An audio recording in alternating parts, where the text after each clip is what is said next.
All right, the last topic is about the normal approximation to the binomial probability distribution. And kind of a motivation for this, let's look at this problem. It says, according to Information Please Almanac, 80% of adult smokers started smoking before they were 18 years old. Suppose 100 smokers 18 years old or older are randomly selected. Approximate the probability that at least 80 of them started smoking before they were 18 years old. Okay? What we've been talking about in these two chapters is probability distributions. Okay? You should be doing that mental flow chart in your head. So what type of probability distribution does this problem have?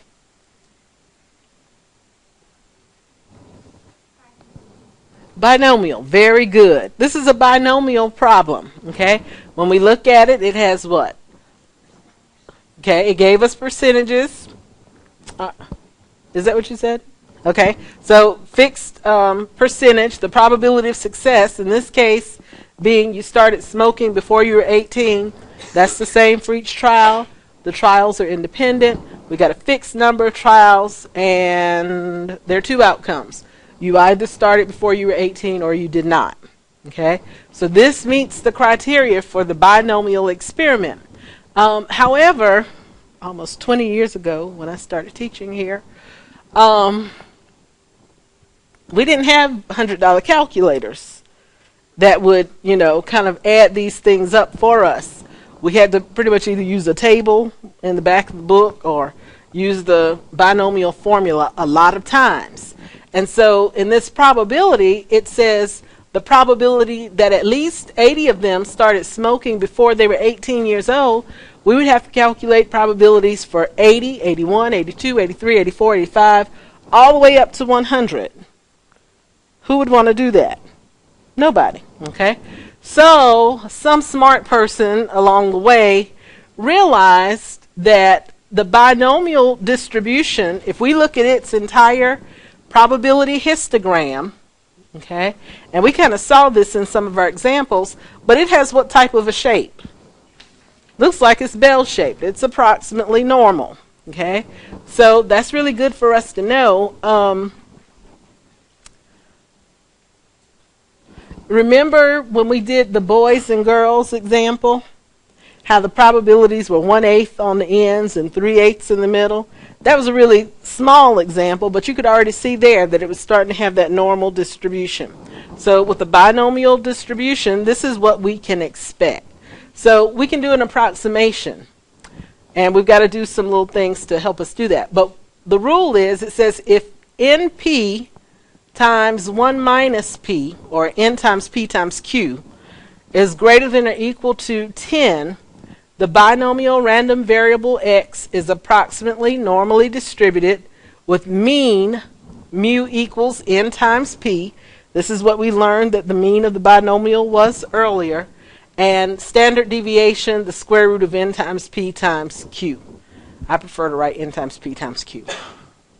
Okay, so when we know that things are normal, hopefully you're getting excited. I think I'm more excited. But when we know that it's normal, we need to know the mean and the standard deviation. And so we know that for a binomial. All right, before we get there, though, we've got to make a little bit of an adjustment. And that is for the fact that the binomial is what type of probability distribution? Discrete. Very good. And the normal probability distribution is continuous. In a continuous distribution, if we say greater than or equal to, doesn't make a difference. In a discrete distribution, it makes a huge difference. So how do we go from a discrete distribution to a continuous distribution? And this is what we call correction for continuity, or continuity correction factor. It has several different names. So what I need to show you in this table is how we represent a particular value in the normal distribution once we see how it's represented in the discrete distribution. Okay? So, discrete x equals 18, how would I represent that? I would carve out a little interval. I'd go a half unit above, half unit below to make an interval to represent 18. So over on a continuous distribution, I would say probability that 17.5 is less than x is less than 18.5. Okay, that's how I would represent 18. Okay, in my normal distribution. All right. What about probability that x is less than or equal to 18? Well, in this case, 18 is included, right? So I need to include the entire interval that represents 18 and then everything that is less than that. So I'm going to say the probability that x is less than 18.5, because that includes from 18.5 to 17.5, and it continues on with everything that's less than that. Okay? However, if x is not, or 18 is not included, so x is strictly less than 18, I don't want to include my interval. So I would say the probability that x is what?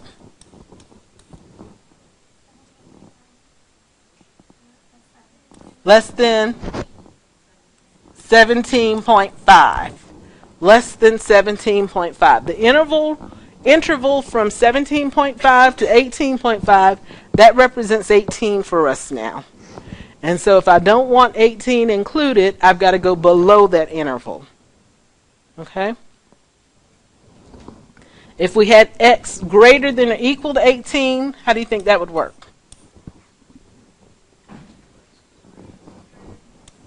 Then what? 17.5. This time we want 18 included. So I have to start from the far end, 17.5, and keep going. Okay? Does that make sense? All right. And then finally, if it's strictly greater than 18, we would say probability that x is what? Greater than 18.5. Okay, very good. All right. So we have to do that. And then also convert to a z-score. And then we can get our answer. Okay. So let's look at an example.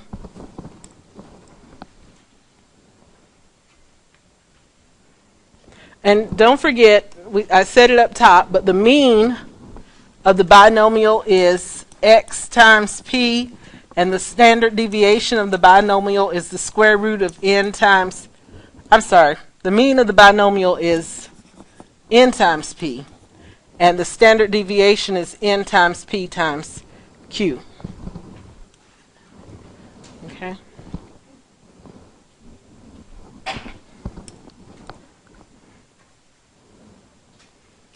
All right, so here's the problem again. How would we approach this problem? We're interested in the approximate probability that at least 80 of them started smoking before they were 18 years old. So if I'm talking about at least 80, that's going to be the probability that x is what here for 80? At least 80? Greater than or equal to, okay? And this is in binomial. Okay? Well, the way that I represent 80 in my normal distribution is from 79.5 to 80.5. Okay? So since 80 is included in the normal, I'm going to say this is the probability that x is what? Greater than 79.5. Very good.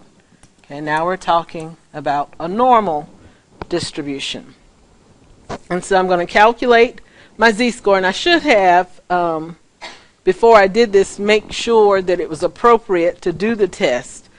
They told us, I think, that if n times p times q was greater than or equal to 10, then it was okay. So n in this case is 100. P is what? Okay, 0.8. And Q is what? 0.2. Very good. Q is 1 minus P. Okay, remember I said don't forget how to find that. And so we get what? Okay, 16. That's greater than or equal to 10. So we're good. Okay? All right, so my mean for the binomial is 100 times 0.8, or 80. And my standard deviation is actually going to be the square root of 16, so 4, because that was n times p times q up there.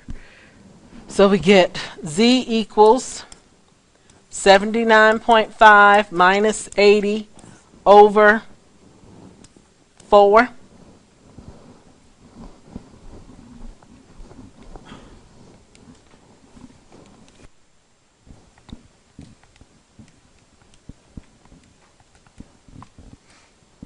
Minus 0.13, we're going to call that.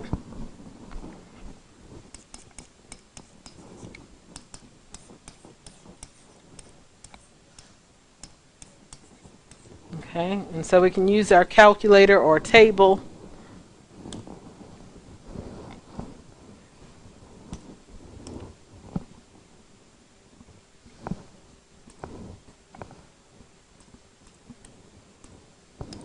Up to infinity.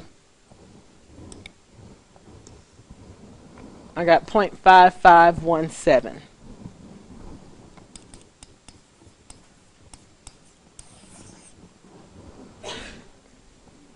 Okay, questions about that?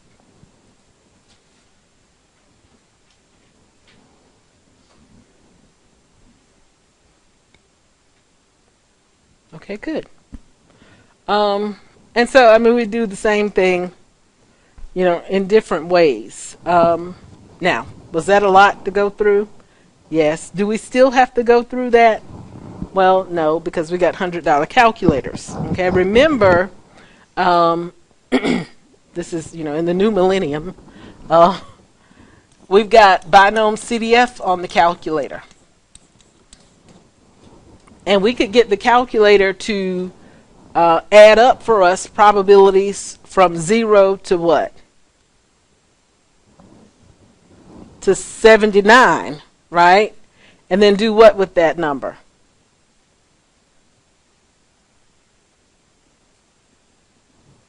Subtract it from 1, okay? What happens if we do binomial CDF?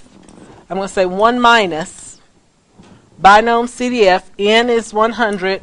P is 0.8 and X is 79. Okay, y'all remember binomial CDF?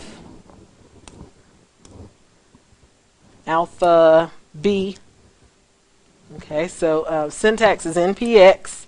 I got 100, 0.8, and 70, what was it? 9, okay?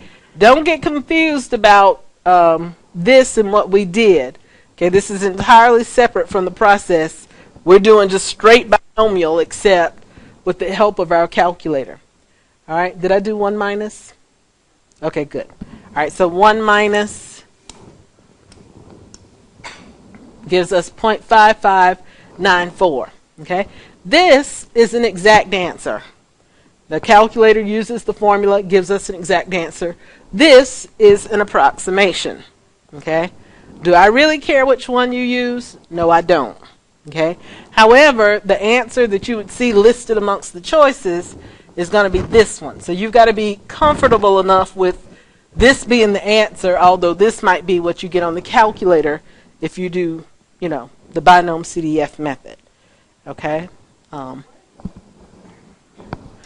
Okay, well, remember with binomial CDF, it calculates probabilities from 0 up to the x that we specified, right? And in this case, we don't want to subtract off 80 because 80 is included. So I stopped it at 79.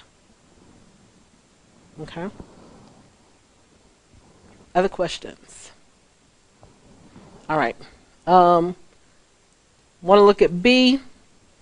It says approximate the probability that fewer than 70 of them started smoking before they were 18 years old. Well, we've already done all the real hard work.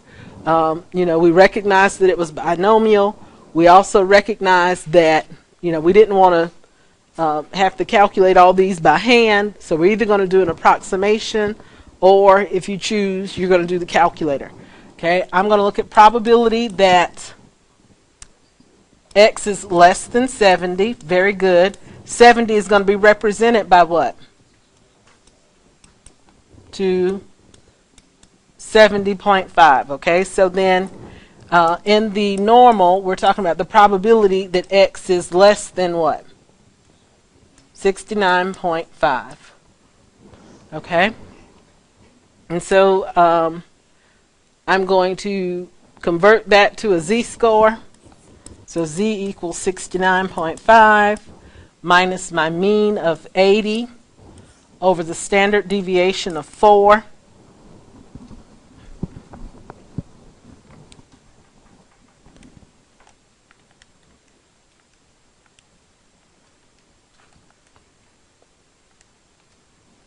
I got negative 2.63.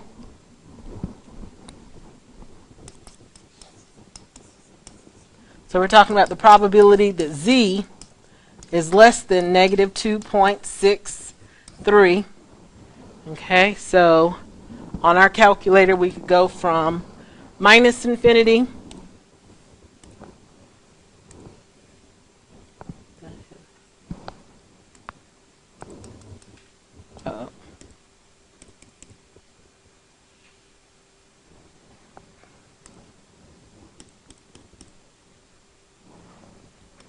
to negative 2.63.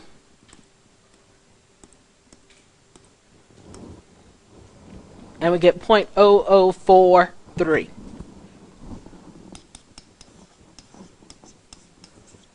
Okay. All right, did anyone use Binomial CDF to get the answer? No? Okay. All right. Well, just for comparisons, I want to know what it looks like. If we did Binomial CDF, we want it to be less than 70, so I'm going to do what? It's strictly less than 70. So we're going to just go to 69. We don't have to do 1 minus. We want to go from 0 up to 69, and that's what it gives us. So N again is 100. P is, oops, I put in 1,000. P is 0.8, and this time I'm putting in 69. 0.006. So, again, an approximation. This is the exact answer that the calculator's given us. 0.0043 is the approximation that you would see on the test. Okay? Questions about this? All right. Very good. Okay. All right. Let me talk about the SLO, and then we'll be done.